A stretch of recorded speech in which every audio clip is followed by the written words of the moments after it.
안녕하세요. 저금이다 홈TV 임동원입니다.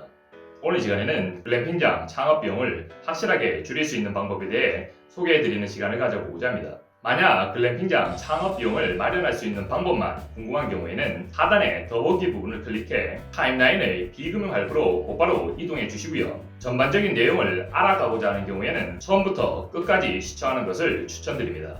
글램핑장 창업 시 들어가는 비용에는 어떤 것들이 있을까요? 글램핑장의 면적이나 컨셉 등에 따라 비용은 천차만별이기에 대략적으로 어떤 비용이 발생하는지 같이 살펴보자고요. 우선 가장 먼저 고려할 부분은 글램핑장을 운영할 토지의 매입 비용입니다. 토지 매입 비용은 용도 지역이나 지목, 입지, 전망, 접근성 등에 따라 달라지게 됩니다. 그렇다면 토지 매입 시 어떤 부분을 고려해 봐야 할까요? 첫 번째, 매입하고자 하는 토지의 가격이 적당한지를 확인하셔야 합니다. 토지는 아파트처럼 거래가 활발하게 이루어지는 부동산이 아니기 때문에 정확한 시세를 파악하는 것이 생각보다 어렵습니다. 경우에 따라서 공시지가로 시세를 판단하기도 하는데 공시지가는 세금을 매기는 기준이지 절대적인 시세를 가늠하는 기준이 아닙니다. 그러므로 매입하고자 하는 토지 주변의 부동산을 여러 곳 방문해 보시고요. 대략적인 시세를 파악한 후 해당 토지의 가격이 적당하다고 판단되어지는 경우에만 토지 매매 계약을 체결하셔야 합니다. 두 번째, 매입하고자 하는 토지가 글램핑장 운영이 가능한지 아닌지를 꼭 따져보고 매매 계약을 체결하셔야 합니다. 해당 토지가 글램핑장 운영이 가능한 토지인지는 해당 지자체에 사전 심사 요청을 하는 것이 가장 정확합니다. 세 번째, 차량의 진출입이 쉬운 진입로를 가진 토지를 매입하셔야 합니다. 펜션이나 글램핑장을 자주 즐기시는 분들은 아실 거예요. 구불구불한 시골길을 가다가 갑자기 운전대를 크게 꺾어야지만 들어갈 수 있는 곳들이 왕왕 있는데요. 이런 경우 일반 차량이면 몇 번 앞뒤로 왔다 갔다 하면서 들어갈 수 있지만 글램핑장에 오면서 꼭 차량 뒤에 카라반 같은 걸 달고 와서 못 들어오시는 분들이 있습니다. 성수기철에 이런 상황이 발생하면 차 빼이 개새끼야 바빠. 토목공사의 경우 경사도가 클수록 공사 비용이 증가하게 됩니다. 왜냐하면 경사도가 클수록 작업하기 같거든요. 요즘에는 개별 텐트마다 화장실과 샤워 부스를 넣는 게 대세입니다. 때문에 토목공사와 동시에 사이트마다 상하수 갈로 공사를 동시에 진행해야 합니다.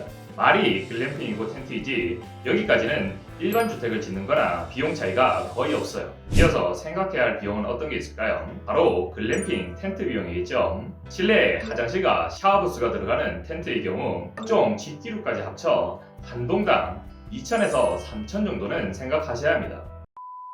가끔씩 텐트 비용을 조금이라도 줄이기 위해 모두 동일한 디자인의 텐트를 설치하시는 대표님들이 계시기도 한데요. 텐트의 모양이나 크기가 모두 동일한 경우 화면에서 보시는 바와 같이 자칫 분막사처럼 보일 수가 있습니다. 기왕 투자하는 거 글램핑장을 분막사로 지어놓으면 안 되잖아요.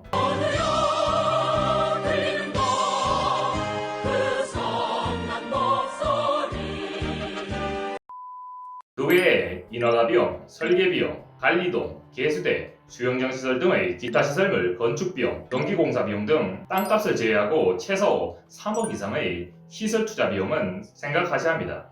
아니, 뭐야?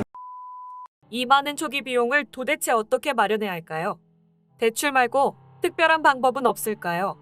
당연히 방법은 있습니다. 바로 비금융 할부입니다. 할부에는 크게 두 가지 종류가 있습니다. 자동차 할부처럼 신용조회 시 대출로 잡히는 할부는 금융할부라고 하고요. 신용조회 시 대출로 잡히지 않는 할부는 비금융 할부라고 이야기합니다.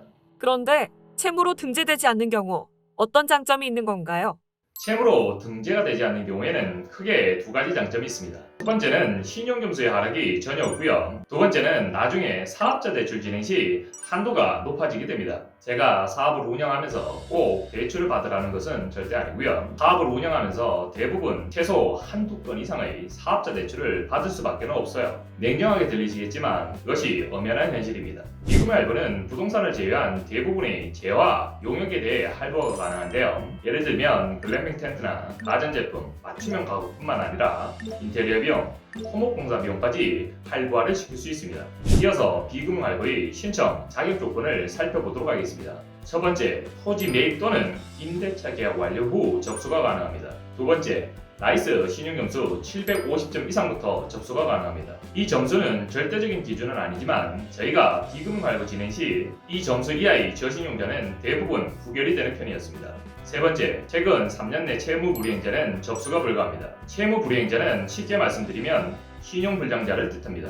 네 번째, 세금 체납 중인 경우 세금 완납 후 진행할 수 있습니다.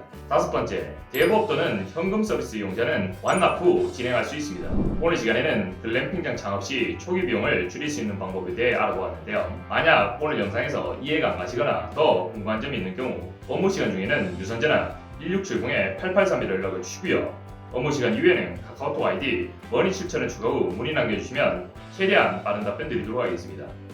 지금까지 저금더봉TV 임동훈이었습니다. 감사합니다.